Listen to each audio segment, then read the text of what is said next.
Okay, I was going to study this for a little while longer, but God is telling me to go ahead and do the video, so I'm going to do it. The thing that God has brought me to is Jeremiah 25 and 29 and Daniel 9. Now, in Jeremiah, God seems to be talking about 70 years of captivity in which the Jews are going to go into captivity to Babylon for 70 years, and then when the 70 years are fulfilled, he's going to punish the king of Babylon and his nation, the land of the Babylonians, for their guilt. And then he says, and I will make it desolate forever. Then in Jeremiah 29:10, he says, when 70 years are completed for Babylon, I will come to you and fulfill my good promise to bring you back to this place. But he didn't actually do that after they went into captivity to Babylon. Then they went into captivity to the Medes and Persians, and then to the Greeks, and then to the Romans. And they were ruled under the Romans when Jesus was here, and then to papal Rome, the harlot of Revelation. So this didn't actually happen in 70 years. Well, in Daniel 9, it says, in the first year of Darius, son of Xerxes, a Mede by descent, who was made ruler over the Babylonian kingdom, in the first year of his reign, I, Daniel, understood from the scriptures, according to the word of the Lord given to Jeremiah the prophet, that the desolation of Jerusalem would last 70 years. Okay, so this is also what Daniel understood. Now, one of the things that I'm understanding is that Babylon, as is described in Revelation, is a kingdom that has continued. So it is the Antichrist, and the Antichrist is wearing 7 kingdoms and 10 horns. Let me tell you who those kingdoms are. Babylon, Medo-Persia. Medo-Persia fell to Greece. Greece fell to pagan Rome. Pagan Rome fell to papal Rome. Papal Rome fell to Napoleon, which was communism. And communism fell to the United States. Then there is an 8th kingdom that is one of the 7, which is actually papal Rome. Started with papal Rome, this beginning of counterfeit Christianity. But we're not talking about that right now. We're talking about the Antichrist is wearing these 7 kingdoms, and it's also wearing 10 horns. The 10 horns came out of the 4th kingdom of pagan Rome, and these are actually the 10 Germanic tribes that sort of tormented pagan Rome. And those Germanic tribes became Western Europe. So you see the 2 players of the United States and Western Europe together, which Revelation 17 talks about, that they are going to receive power and authority, that the 10 Germanic tribes that became Western Europe receive power and authority with the Antichrist, and they have one purpose, and that is to hand over their power and authority to the Antichrist. And that's what they're doing. I mean, they testify to the Antichrist all the time.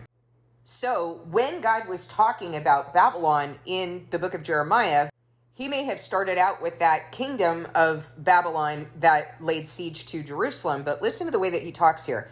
In the first year of Darius, son of Xerxes, a Mede by descent, who was made ruler over the Babylonian kingdom. So this is a kingdom that has continued. By the way, Xerxes is the same as Ahasuerus. This is the husband of Esther. So, in the first year of Darius, son of Xerxes, a Mede by descent, who was made ruler over the Babylonian kingdom, in the first year of his reign, I, Daniel, understood from the scriptures, according to the word of the Lord given to Jeremiah the prophet, that the desolation of Jerusalem would last 70 years. So I turned to the Lord and pleaded with him in prayer and petition and fasting and in sackcloth and ashes. So this is the way that that's stated. Who was made ruler over the Babylonian kingdom is almost like a continuation of that Babylonian kingdom. That's how I'm understanding it.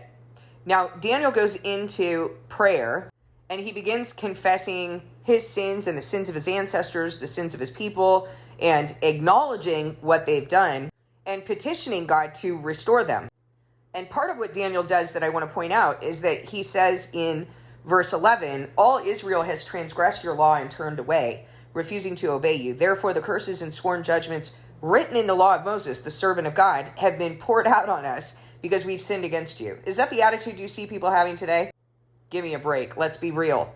No, the attitude that people have today is one of victimhood. Oh, I went through this, this, and this, but they have no sense to connect the fact that God said that he would bless you in a particular way for obedience, and that he would punish you and send curses on you for disobedience. So that if things like this are happening to you or have happened to you, then you should be able to say, you know what? This is what God brought on me, and I need to return to him, and I need to understand what is it that I'm doing wrong. So let me ask you a question. This is what Jews did back then. What do Jews do now? Is there a whole narrative around it being everybody else's fault for the victimization? Because last I checked, just prior to the Holocaust, they had reformed God's word and reformed Judaism, whatever that is. I don't know how you say reformed Judaism. Essentially what you're saying is you have reformed God's word because he didn't ask you to do that. He asked you to return to him. So they prostituted God to a field of science, a field that denies him. They prostituted him to that in a movement called Wissenschaft des Judentums, in German, which means the science of Judaism. And they set up all kinds of, Reformed Judaism universities and synagogues in Europe, particularly in Germany. So this is Daniel's prayer. Why isn't that anybody else's prayer? I've never heard anyone saying, well, the reason God brought this judgment on us is because he promised that he would.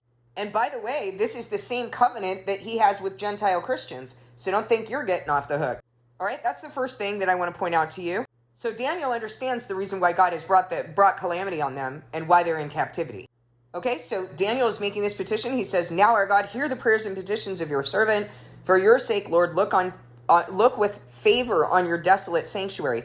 Give ear, our God, and hear. Open your eyes and see the desolation of the city that bears your name. We do not make requests of you because we are righteous, but because of your great mercy. Lord, listen. Lord, forgive. Lord, hear and act. For your sake, my God, do not delay because your city and your people bear your name. Okay, so he has started out by saying, I understood that based on Jeremiah the prophet, that the desolation of Jerusalem would last 70 years. So now he's like, well, what's up? When are you going to restore us? All right, verse 20. While I was speaking and praying, confessing my sin and the sin of my people in Israel, and making my request to the Lord my God for his holy hill, while I was still in prayer, Gabriel, the man I had seen in the earlier vision, came to me in swift flight about the time of the evening sacrifice. He instructed me and said, Daniel, I've now come to give you insight and understanding. By the way, my dog's snoring. I'm sorry if it's loud. I don't know if you can hear that in the background. I got two dogs snoring, one on my left and one at my feet. Okay, so he's talking about Gabriel, the man I had seen in the earlier vision, came to me in swift flight about the time of the evening sacrifice. He instructed me and said to me, Daniel, I have now come to give you insight and understanding. As soon as you began to pray, a word went out, which I have come to tell you, for you are highly esteemed. Therefore, consider the word and understand the vision. 77s are decreed for your people and your holy city to finish transgression, to put an end to sin, to atone for wickedness, to bring in everlasting righteousness, to seal up vision and prophecy, and to anoint the most holy place. Now, I want to tell you, the first time that I actually was like really studying this, not the first time I read it, because I've read it several times before, but the first time I really leaned in to study it, I got frustrated because I thought there is no way, with God's calendar having been lost, which he told us in Hosea that was going to happen. He told us in Lamentations that was going to happen. With that having been lost, there's no way to calculate how many years have passed. We have no way. So if that's the truth, then God did not ordain it for us to know. God did not ordain for us to be able to calculate this. There's some other way that we're going to have to understand. Because all of this BC, BCE, AD, all of that nonsense was introduced by the Harlot Catholic Church, and they have a different calendar based on 365 years, and frankly, I don't trust the Harlot Catholic Church. I'm not going to go to the Harlot Catholic Church to tell me how many years have passed. I stay with God's Spirit and his word, so I'm going to remain with him, and he removed his calendar. I know the times that we're living in right now because I know what I'm doing.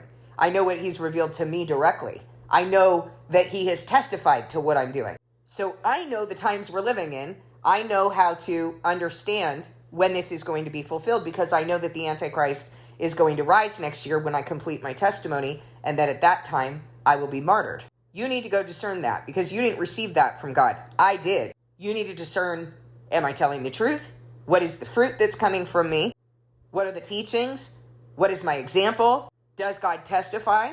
Are there things that I've been saying for 2.5 years that I could not have possibly manipulated in the world that are now being fulfilled? Yes, all of these things are true. So if there's any doubt, if you have any doubt about that, you need to go back to him.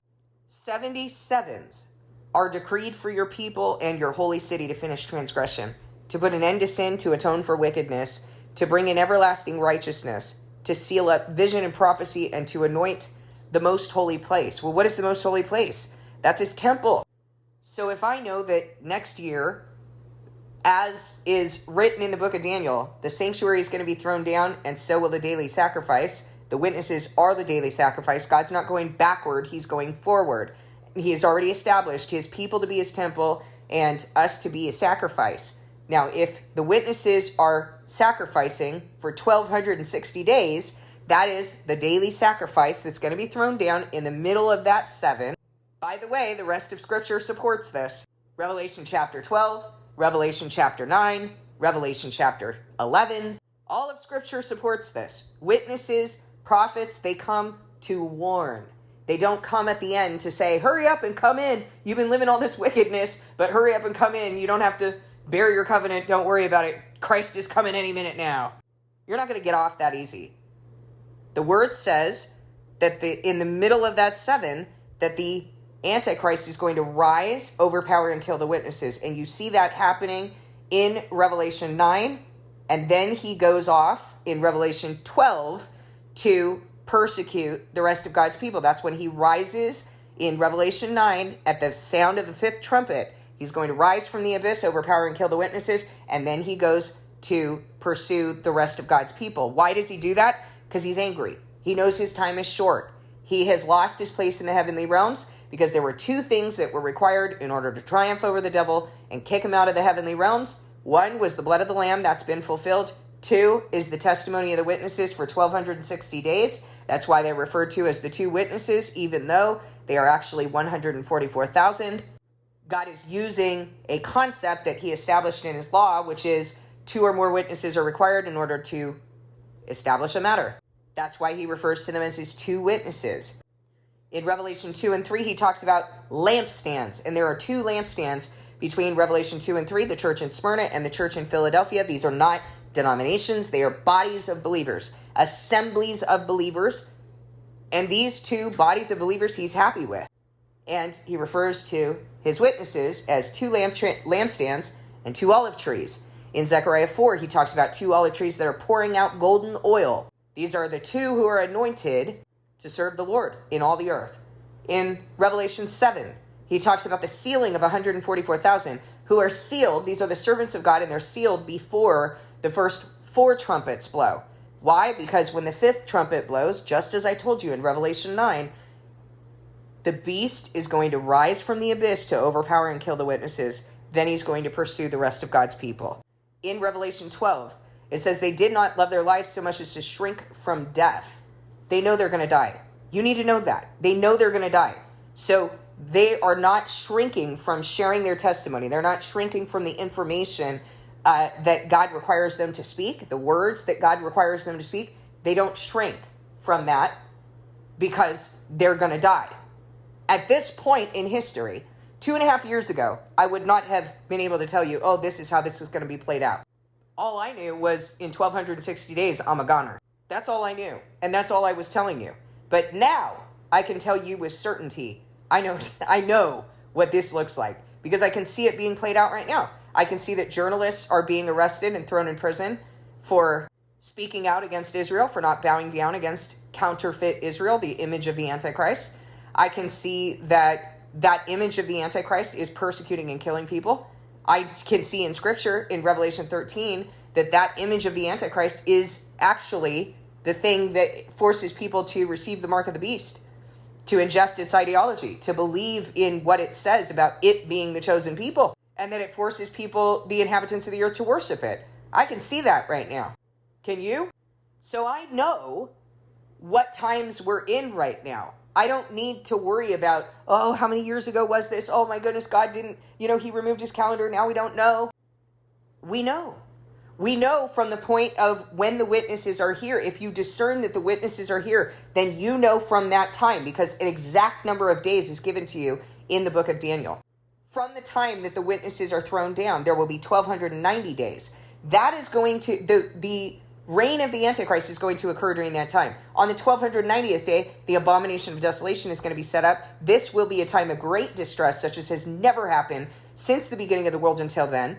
The mark of the beast will have been taken. They will be bowing down to that image of the Antichrist, which they're already doing, so it shouldn't surprise you. God's jealous wrath is going to be incited, and so he will rise from his dwelling, and he will go and fight against these people. But you have to understand that the man of lawlessness is going to be revealed at that time, who is Satan. Christ is also going to be revealed at that time. That does not mean that either one of them are going to be here in the flesh. It means you're going to know what's been going on. You're going to know the battle between good and evil. And that is going to go on for 1,335 days. Blessed is the one who reaches 1,335 days. God's wrath will be here, but it will not touch you. Satan's wrath will be here. It will touch you. You will die during that time. If you are his. If you are his, you will die during that time. So you need to be prepared for that. And the only way for you to be prepared is to be prepared by God. So we know an exact number of days of what is going to happen in the end. We don't need to bellyache over, well, where are we in the 77s right now? Well, I can tell you right now. Let's read it. 77s are decreed for your people and your holy city to finish transgression, to put an end to sin, to atone for wickedness, to bring in everlasting righteousness, to seal up the vision and prophecy, and to anoint the most holy place. Now there's a footnote here that says, or the most holy one. That doesn't make sense. It's the most holy place. How do we know that? Because it says to finish up prophecy, to seal up vision and prophecy. That means for all of this to be finished. Hello? So it's the most holy place, which is the temple of God, which are the people of God. That's going to be anointed in the resurrection. So they're finishing transgression. We are finishing transgression. This is not just referring to ethnic Jews. We are putting an end to sin. An end to sin. That should tell you that it's talking about bringing you all the way to the end, to atone for wickedness, to bring in everlasting righteousness, to seal up vision and prophecy, and to anoint the most holy place. Know and understand this: from the time the word goes out to restore and rebuild Jerusalem, until the anointed one, the ruler, comes, there will be 7 sevens and 62 sevens. It will be rebuilt with streets and a trench, but in times of trouble. After the 62 sevens, the anointed one will be put to death and will have nothing. I'm going to assume this is the reason why the translators put that footnote regarding the anointed one, the most holy one, because the translators are moronic and they don't care about the context of Scripture. They don't care to sit down and actually consider what Scripture is saying. We're not talking about the same place or person. The most holy place is God's bride. The anointed one is Jesus. So know and understand this: from the time the word goes out to restore and rebuild Jerusalem until the anointed one, the ruler, comes, there will be 7 sevens and 62 sevens. It will be rebuilt with streets and a trench, but in times of trouble. After the 62 sevens, the anointed one will be put to death and will have nothing. The people of the ruler who come will destroy the city and the sanctuary. The end will come like a flood. War will continue until the end, and desolations have been decreed. He will confirm a covenant with many for 1 7. Okay, here we're talking about the Antichrist. In the middle, because the anointed one has been killed and has nothing. He will confirm a covenant with many for 1 7. Okay, so we had 62 sevens and 7 sevens. That's 69. You need 1 more 7. So the end will come like a flood. War will continue until the end, and desolations have been decreed. He will confirm a covenant with many for 1 7. In the middle of the 7, he will put an end to sacrifice and offering. That's what I've talked with you about. This is a 7-year period, and in the middle of that 7-year period, the witnesses are going to die. That is the sacrifice and offering. And at the temple, what is the temple? He will set up an abomination that causes desolation until the end that is decreed is poured out on him. What's the temple, guys? You're the temple. And we know what the abomination of desolation is because we're told in Ezekiel, at the very beginning of the chapter, we're told that we're going to see the abomination of desolation, the idol that provokes to jealousy. And by the end of the chapter, the women are mourning the god Tammuz, a fertility god, whose image, by the way, is the cross. And the men are bowing down to the sun in the east.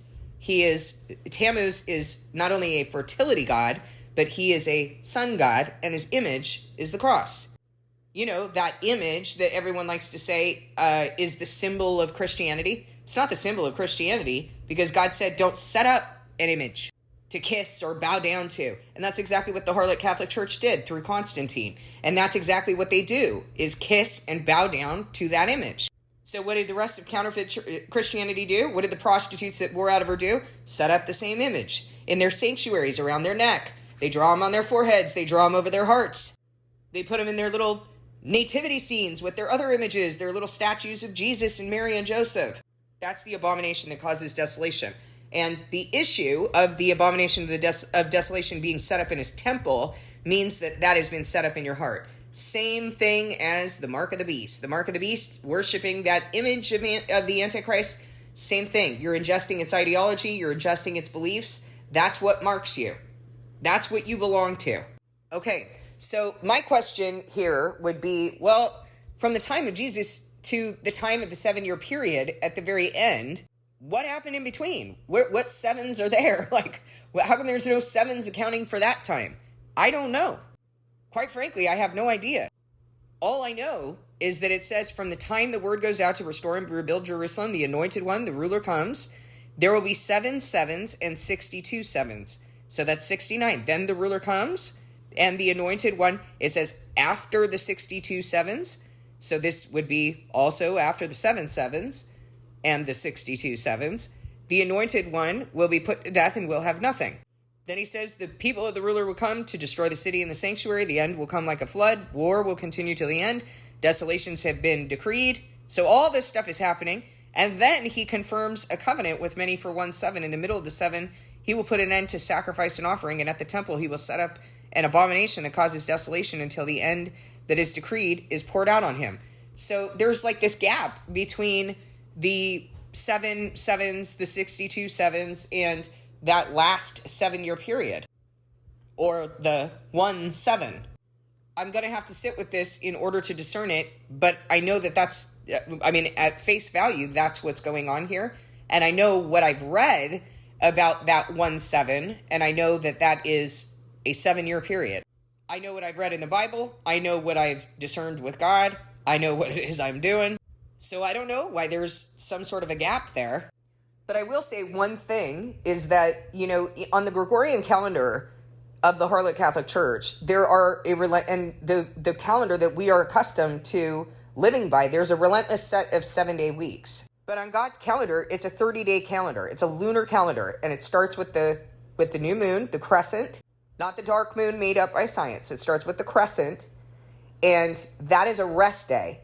And then it's followed by 6 working days, and then a rest day, 6 working days, rest day, 6, and that goes on for 4 weeks. And then on the 30th day of the month, that's going to be a work day. And then it starts over again with a rest day on new moon. So you have 2 days that actually are not part of a week, the 30th day and the first day of the month. So there may be that may be the issue here, is that when God is talking about sevens or weeks, he doesn't have to go in order of never-ending weeks. In fact, that's not the pattern that he established. So when he says this, he can take a break if he wants to. We can't understand this from the perspective of what we've been accustomed to with the Harlot Catholic Church and its calendar. We can only understand this according to what God has established. So after 70 years, no, Jerusalem was not restored. The Messiah didn't come and restore the kingdom. Remember in Acts 1 how the apostles asked Jesus, "Are you now going to restore the kingdom to Jerusalem?" And Christ said, "It's not for you to know the times that the Father has set by his own authority." So they knew that it was not going to happen until he came back. And it is the Messiah who's actually going to restore the quote-unquote land. And we know that from Daniel 2. We know that the rock that is not cut out by human hands is thrown to that 5th kingdom, and all the kingdoms come tumbling down. And then that rock fills the earth. None of these things are going to happen until Jesus comes back. So what is this hastening Armageddon and hastening, end times, as though we have... I think that is such a wicked thing to try to speed up God's timeline. He hasn't told you to do that. Okay, so it said the last sentence here is, "And at the temple he will set up an abomination that causes desolation until the end that is decreed is poured out on him." We know when the abomination of desolation is set up, 1290th day. We know that this is going to be a time of distress such as has never happened since the beginning of the world until then. That hasn't happened yet. And we know that the end that is decreed has not been poured out on Satan yet. So what's with everybody trying to, fulfill biblical prophecy, and not in order, by the way? What is that all about? Now let's read chapter 10. In the 3rd year of Cyrus, king of Persia, a revelation was given to Daniel who was called Belteshazzar. Its message was true, and it concerned a great war. The understanding of the message came to him in a vision.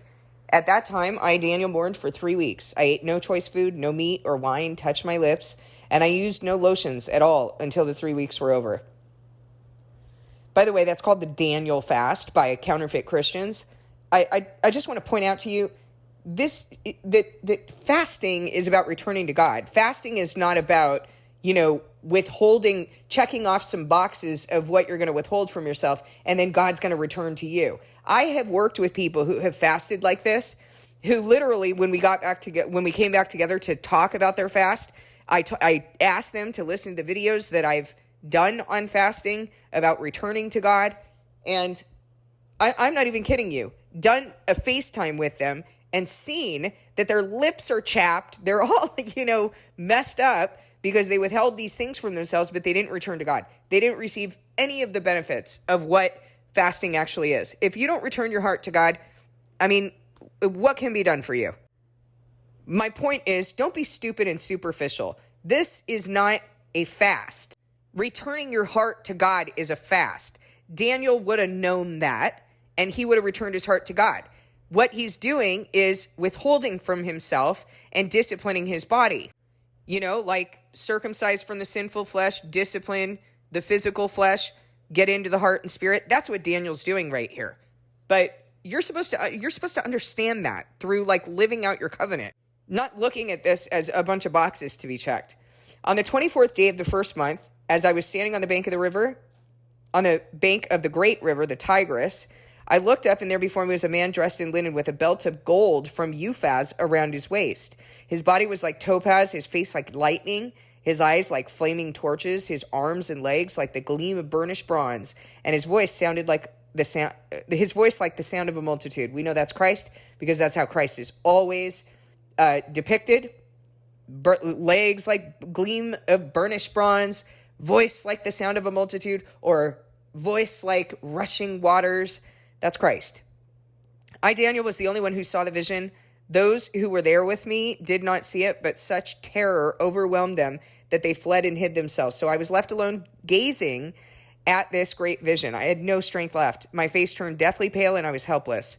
Then I heard him speaking, and as I listened to him, I fell into a deep sleep, my face to the ground. A hand touched me and set me trembling on my hands and knees. He said, Daniel, you are highly esteemed.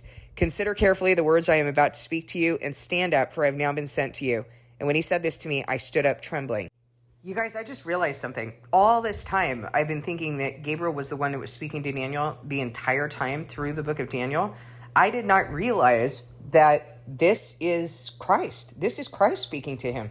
That is the description that you see in Revelation of Christ. It's the description that you see consistently in Scripture regarding Christ. So I did not realize that. The only places where Gabriel is actually mentioned are in Daniel 8 and 9. But now Christ is actually speaking to Daniel. That's so cool. That is so awesome.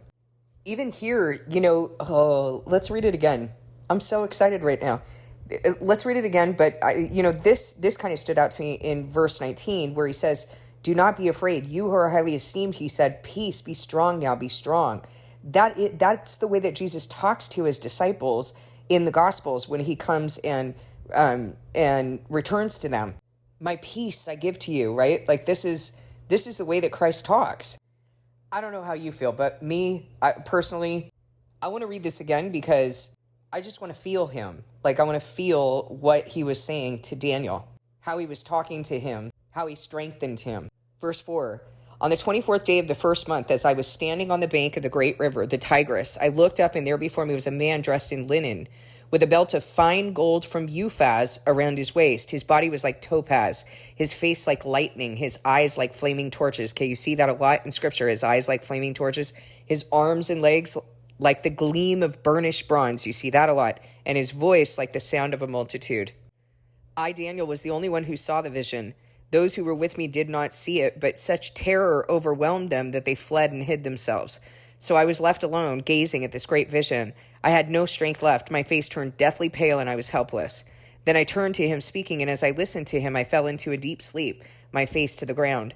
A hand touched me and set me trembling on my hands and knees. He said, Daniel, you who are highly esteemed, consider carefully the words I'm about to speak to you, and stand up, for I've now been sent to you. And when he said this to me, I stood up trembling. Now, don't let that trip you up. I've now been sent to you. He's sent by the Father. Christ is sent by the Father. He does the will of the Father. Then he continued, do not be afraid, Daniel, since the first day that you set your mind to gain understanding and to humble yourself before your God, your words were heard, and I have come in response to them. But the prince of the Persian kingdom resisted me 21 days. Then Michael, one of the chief princes, came to help me because I was detained there with the king of Persia. Now I've come to explain to you what will happen to your people in the future, for the vision concerns a time yet to come. While he was saying this to me, I bowed with my face toward the ground and was speechless.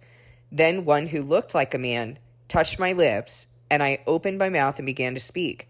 I said to the one standing before me, I'm overcome with anguish because of the vision, my Lord, and I feel very weak. Now, if the translators had any sense whatsoever, they would have capitalized L on Lord, but they're implying that this is someone else, and then we would know that this is Christ. But see, they just don't care about the context of Scripture. They don't care about the meaning. They just translate words into words. That's all they do.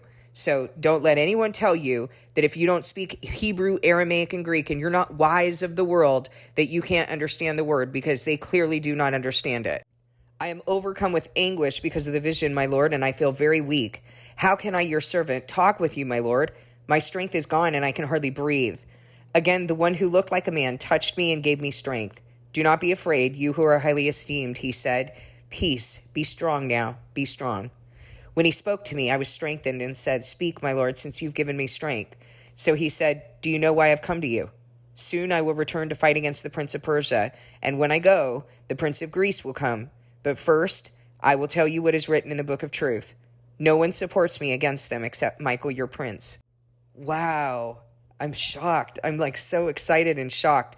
But, I said at the beginning of the video, I studied to the point where God wanted me to study, and then he told me to get on and do the video. And that's the way he's been doing things ever since he anointed me on Pentecost 2022. So he wants these things to be revealed sometimes on the videos, and I'm all about it. But it's just so exciting to understand that. I don't know. It just changed. For me, it changes things. It's special to be visited by Christ and to have a vision explained in this way, and just to feel him like that.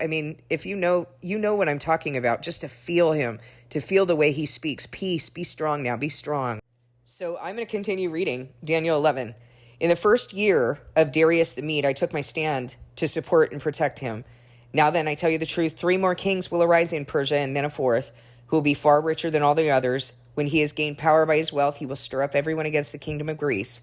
Then a mighty king will arise who will rule with great power and do as he pleases. After he has arisen, his empire will be broken up and parceled out toward the 4 winds of heaven. It will not go to his descendants, nor will it have the power he exercised, because his empire will be uprooted and given to others. Okay, he's telling you what's going to happen in the end. That this kingdom is going to be uprooted and given to others. It's not going to go to his descendants. So he's just spoken about the end. Now he's going back, and he's explaining to you kind of what the relationship between the kings of the north and south consist of.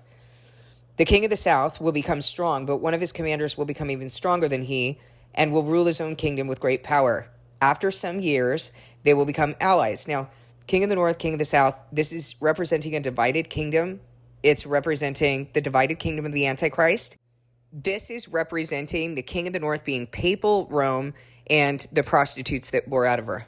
And if you look at the history between the king of the north and the prostitutes that bore out of her, papal Rome and the prostitutes that bore out of her, you will see that there is so much history where one gained power and then the other didn't, and then the other took power, and then the other took power, and then the other took power, and they're going back and forth, and they're persecuting each other, and there's just a whole mess going on. So let's read about that.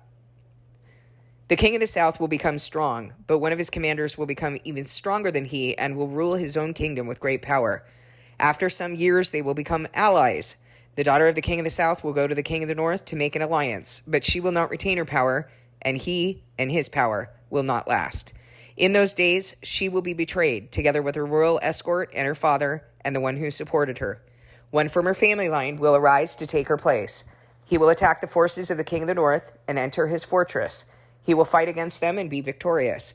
He will also seize their gods, their metal images, and their valuable articles of silver and gold and carry them off to Egypt. For some years, he will leave the king of the north alone. Okay, so what he has taken are, look, you have to understand the symbolism. Papal Rome has a lot of gods. What they would do is like conquer an area, a territory, and they would just, basically take on the gods that they believed in there. And that's where they get Guadalupe. So they just take it and they incorporate it into their counterfeit Christian doctrine. Same thing with Yuletide and Christmas and Easter and the image of the cross. The image of the cross, that is the cross to Tammuz. So when the word says that he will seize their gods, their metal images, and their valuables of article and their valuable articles of silver and gold and carry them off to Egypt, what it's saying is they're taking her gods. Because why? Because they're prostitutes and they prostitute themselves to the same gods. So they're coveting her gods. Her Christmas, her Easter, her St. Patrick's Day, St. Valentine's Day, all of these things that she's prostituted herself to, they have coveted that. For some years, he will leave the king of the north alone. Then the king of the north will invade the realm of the king of the south, but will retreat to his own country. His sons will prepare for war and assemble a great army, which will sweep on like an irresistible flood and carry the battle as far as his fortress. I mean, so when you're reading things like this, I don't know exactly what each thing is here. I'll be real honest, but I put together a document sort of the history of this battle between the Harlot Catholic Church and the prostitutes that bore out of her through the Reformation. God never said reform. He said return. So I did put together a document. There's a lot of history. There's, one of the daughters that came out of her, which was the Church of England, right? The Episcopal Church that King Henry formed because the Pope would not allow him to annul his marriage to Catherine of Aragon. So he started this other church. You have, all of these battles between the two of them, the witch trials in which Protestants were largely persecuting Catholics. Then you have, Bloody Mary, who was the daughter of Catherine of Aragon, who was working out her own trauma of her dad, divorcing her mother and marrying a Protestant, and then forcing Mary to go serve the daughter that was born of that Protestant. So then Mary, a Catholic, started to persecute Protestants and burn them at the stake. You have the Spanish Inquisition. A lot of history in this divided kingdom. And then today you fast forward and you hear pastors saying, oh, there's so much infighting in the church. The church is a big term. What do you mean, the church? This is not the church. These are the prostitutes. God doesn't have a divided kingdom. He said a divided kingdom will not stand. The Spirit of God does not fight with the Spirit of God. This is a different spirit. So that's what's being described in Daniel 11. For some years, he will leave the king of the north alone. Then the king of the north will invade the realm of the king of the south, but will retreat to his own country. His sons will prepare for war and assemble a great army, which will sweep on like an irresistible flood and carry the battle as far as his fortress. So a lot of what he's describing here, by the way, are these many years in between true Christianity, which Jesus came and established, and his apostles and his servants taught true Christianity, but they warned you that pretty soon devils were coming. Pretty soon, that Antichrist was already in the world and many Antichrists have come, and that kingdom was going to establish itself in the beautiful land. We're told that in the book of Daniel. We know that.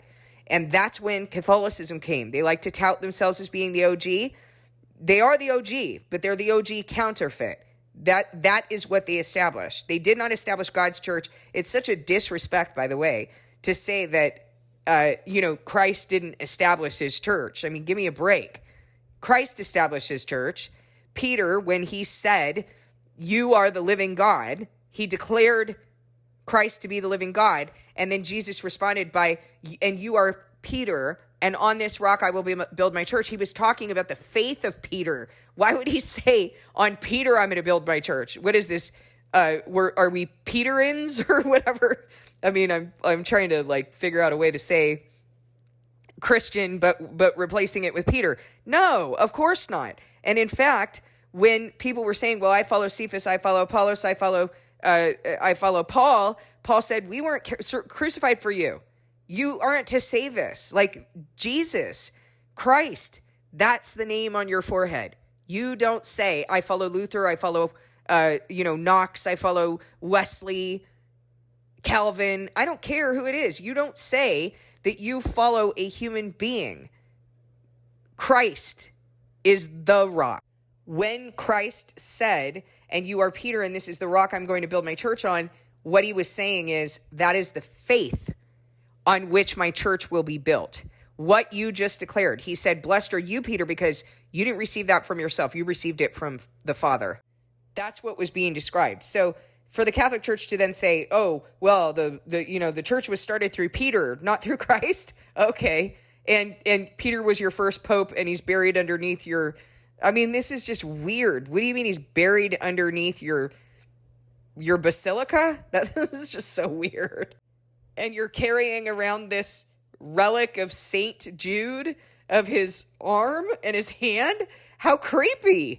And also people are bowing down to it and kissing it, which is the very thing that God said don't do with an image. I mean, it's just weird. Okay? False gods, false doctrines. This is a counterfeit system.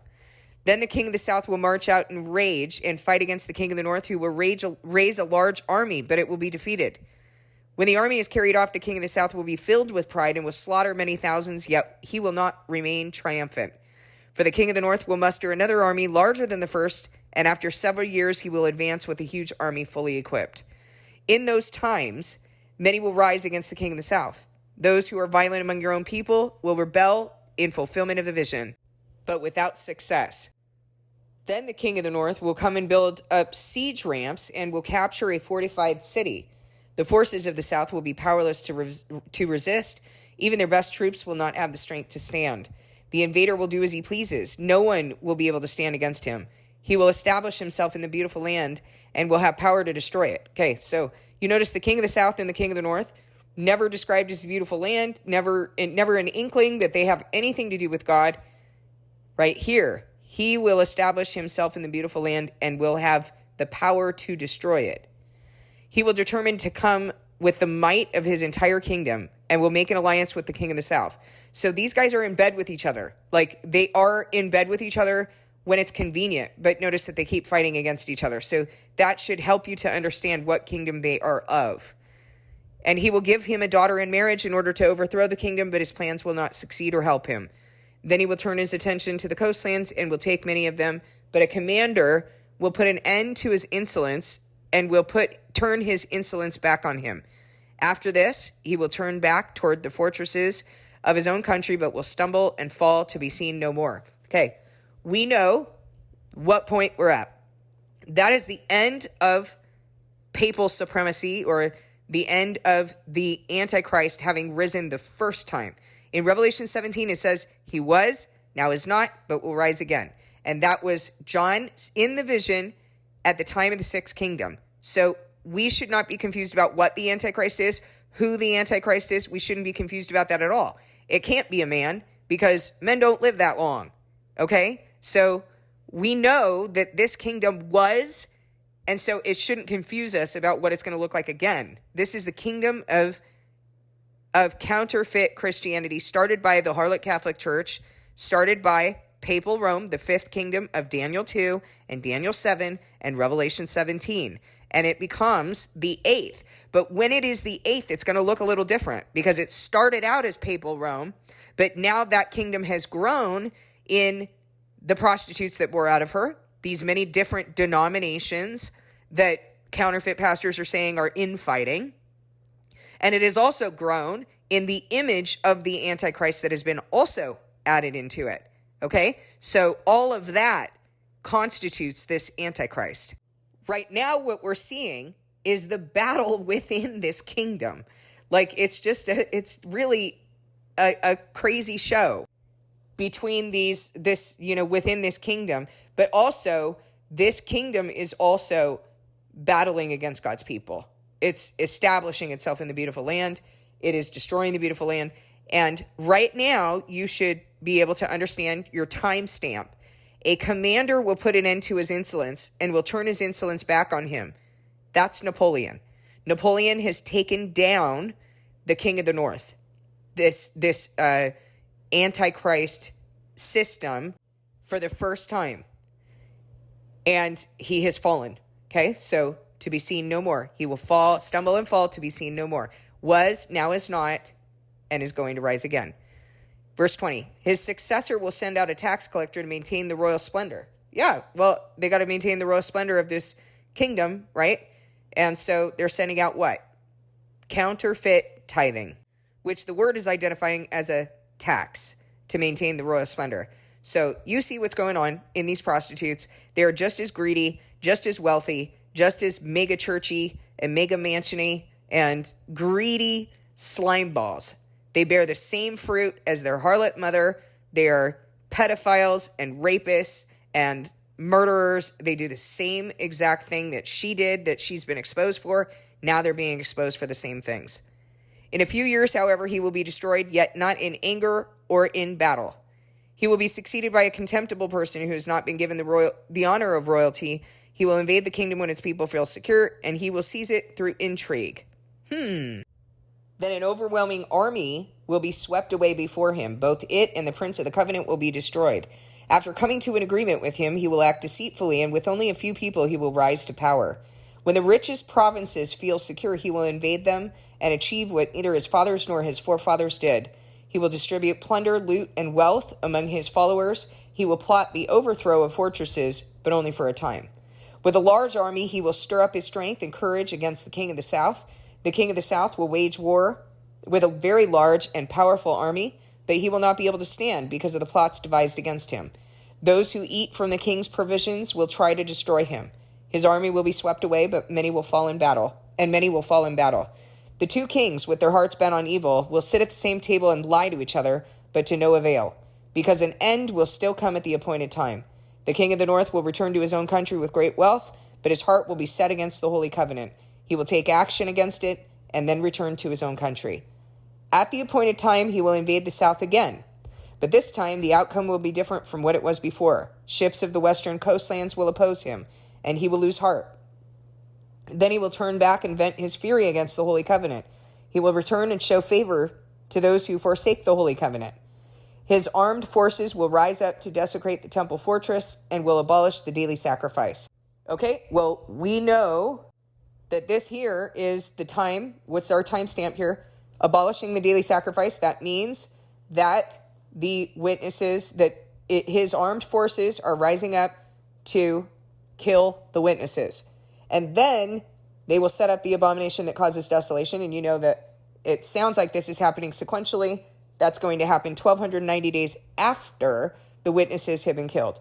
With flattery, he will corrupt those who have violated the covenant, but the people who know their God will firmly resist him. Those who are wise will instruct many, though for a time they will fall by the sword or be burned or captured or plundered. Now, this right here is happening after the witnesses have died. So you have to know that those who are receiving this covenant right now, I'm not talking about those who listen to the message and don't put it into practice. I'm talking about those who assemble, those who listen to what I'm saying and put it into practice. These are the wise who are going to instruct many, though for a time they're going to fall by the sword, be burned, captured, or plundered. So you have to understand this is what's going to happen after I die next year. When they fall, they will receive a little help, and many who are not sincere will join them. Some of the wise will stumble so that they may be refined, purified, and made spotless until the time of the end, for it will still come at the appointed time. The king will do as he pleases. He will exalt and magnify himself above every god and will say unheard of things against the God of gods. He will be successful until the time of wrath is completed, for what has been determined must take place. He will show no regard for the gods of his ancestors or for the one desired by women, nor will he regard any god, but will exalt himself above them all. Instead of them, he will honor a god of fortresses, a god unknown to his ancestors. He will honor with gold and silver, with precious stones and costly gifts. Wonder what that is. Well, we know what the image of the Antichrist is. We know that they are honoring this image of the Antichrist, this false god that they've erected, with gold and silver, precious stones, costly gifts. He will attack the mightiest fortresses and with the help of a foreign god, and will greatly honor those who acknowledge him.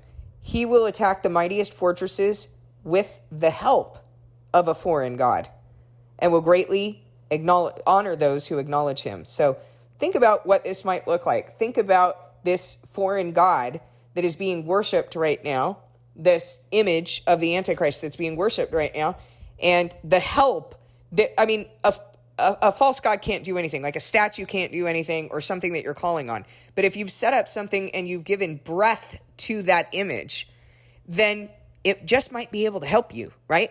He will attack the mightiest fortresses with the help of a foreign god and will greatly honor those who acknowledge him. He will make them rulers over many peoples and will distribute the land at a price. Think about what that looks like, guys. At the time of the end, the king of the south will engage him in battle, and the king of the north will storm out against him with chariots and cavalry and a great fleet of ships. He will invade many countries and sweep through them like a flood.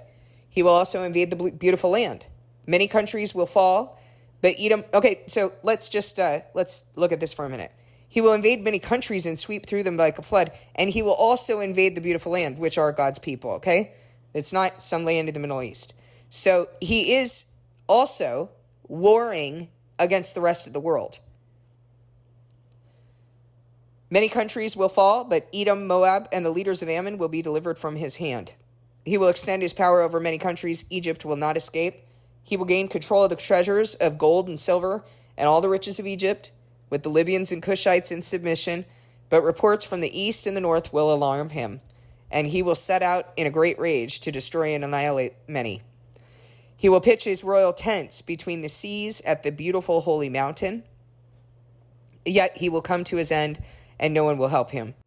Well, I know God's pattern with me, and I have a feeling that he is getting ready to reveal a little bit more about this, so I'm going to leave Daniel 9 and 11 open on my computer because I know he's going to keep bringing me back to it. I can already feel it. But this is what I understand of these chapters now. More is going to be revealed. I know that he's going to continue to reveal something because I feel like this is not finished yet, and I know what that is. What an incredible thing to be living during this time right now. I mean, it's really kind of chilly, like it's chilling to see that these things are happening. I mean, terrible, terrible things are happening, and terrible things are going to happen to me next year. I know that. So it's not like it's such a happy time, but I will say this. I'm not afraid of those who can kill the body. That's what Christ told me. That's the attitude he told me to have in his word. And so I'm just grateful that I live at a time where I even have an opportunity to be saved. I mean, my parents did not live at a time where they had an opportunity to be saved. They're not going to, or at least go up in the first resurrection. They will have an opportunity to go up in the second resurrection, but they are not going to be part of the bride of Christ. We have that opportunity living at this point in history now, provided that you're listening to God's prophets and and when I say listening, I don't mean listening on YouTube. I mean that you are putting that into practical application in your life, and you're taking it back to God, and you're receiving his ministry. We have that opportunity. And I've been given an opportunity to serve in a capacity that I don't deserve. None of us deserves the capacity that we're going to be serving in. To be part of the multitude in white robes is a huge deal. But to be a witness at this time in history, I am so blessed and so grateful that though I messed up everything, I messed up my life, I, went and got a doctorate and worked and did all these things and didn't spend that time with my little girl. What a huge regret in my life. It's such a huge regret. I mean, I was with her when I could be with her, but I sold myself to this lie in the world that that's what I needed to do, and that that's what success was, and that was the right decision to make for my little girl. And I'm telling you right now, that is not the right decision to make for your kids. Your kids want you. They don't want your bank account. They want you. They want time with you. They want investment and love. They don't want to sit down and watch a movie with you and have you fall asleep because you're so tired from working yourself to the bone for the world. And that's what I gave her. But I have an opportunity to give her so much more than any life that I could have given her here. And that's what I'm giving her now. Like, I'm giving her the things that matter, the things that are eternal. Of course, these things would have mattered here, but I messed it up. And by the grace of God, I have an opportunity to give her so much more, to bless her, not through, evangelizing her or chastising her about her sin and the things she needs to do and judging her life. Not about that, but by changing and doing my work myself so that then she can take me seriously and actually receive my mentorship. That's the relationship I have with my girl. That is the relationship I have with my beautiful daughter. That is such a blessing that I do not deserve. I don't deserve that at all.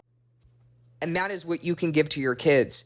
If you feel that you messed everything up, join the club, but fix it. And fix it first in your own life. Take the plank out of your own eye. If you don't know how to heal, I've written 2 books based on scripture, based on my testimony, that are provided to you for free on the homepage of this channel. Download the books and get to work. If you love your kids, get to work. Because these things that I've read to you, these things that are being fulfilled right now at this time in history, these are happening.